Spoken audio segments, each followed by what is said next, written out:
கண்களை மூடி ஜெபம் செய்வோம். வருஷத்தை நன்மையினாலும் கிருபையினாலும் முடிசூட்டுகின்ற எங்க நல்ல ஆண்டவரே, இந்த அருமையான கர்த்தாவே, வனாந்தரமான ஒரு இடத்துல ஒரு பலிபீடத்தை கட்டவும் அதை இந்த நாளிலே நாங்கள் பிரதிஷ்டை செய்வோம்.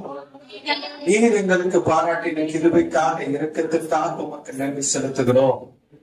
விசேஷமாக தகப்பனே, இம்மட்டும் உதவி செய்த எபினேசர், இனியும் கர்த்தர் நீர் எங்களுக்கு உதவி செய்ய போவதற்காக நன்றி. துதியின் பலிகள், ஸ்தோத்திர பலிகள், பாவ நிவாரண பலிகள், குற்ற நிவாரண பலிகள், அசைவாட்ட பலிகள், சமாதான பலிகள், இந்த இடத்திலிருந்து பிள்ளைகள் ஏறெடுப்பது உமக்கு சுகந்த வாசனையா இருக்க போவதற்காக நன்றி. அதுல இந்த நிமிஷத்திலே அருமை மகள் கர்த்தாவை எஸ்தருக்காக உங்களுடைய கரத்தில் ஒப்புக் கொடுக்கிறோம்.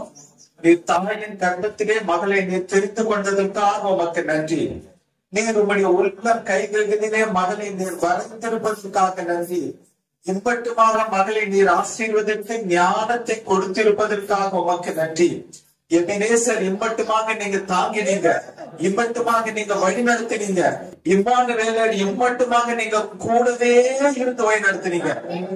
இனியும் நீங்க தாங்குவீங்க, இனியும் நீங்க தப்பி வைக்கீங்க, இனியும் நீங்க தூக்கி சுமக்க போவதற்காக இன்னும் கர்த்தாவே நல்ல ஞானத்தை கொடு ஆண்டவர். இன்னும் நல்ல கர்த்தாவே கல்வி அன்பினும் மகளுக்கு நல்ல ஒரு வேலை கிடைக்கவும், எல்லாவற்றுக்கும் மேலாக இந்த வாலிபை பிரயாணத்தில் உமக்கு பிரியமாய் நடக்கின்ற ஒரு வாழ்க்கையை கொடுத்திருக்கிறீர்கள். நன்றி ஆண்டவர். வாலிபனே, வாலிபை பிரயாணத்தில் ஒரு சிருஷ்டிகரை நினை என்று நீங்க சொன்னீங்க. அந்த மகள் உண்மை உறுதியை பற்றி பிடித்துக் கொண்டிருப்பதற்காக சொல்கிறோம். உங்களுடைய கரத்தில் மகளையும் மகளுடைய எதிர்காலத்தையும் மகளுடைய பெற்றோருடைய சிஸ்டர்ஸ் ஒவ்வொருவரையும் உங்களுடைய கரத்தில் ஒப்புக் கொடுக்கிறோம். ஆசீர்வதி மகனை காத்துக் கொள்ளும். இயேசுவின் நாமத்தில் ஜெபிக்கிறேன். ஆமென்.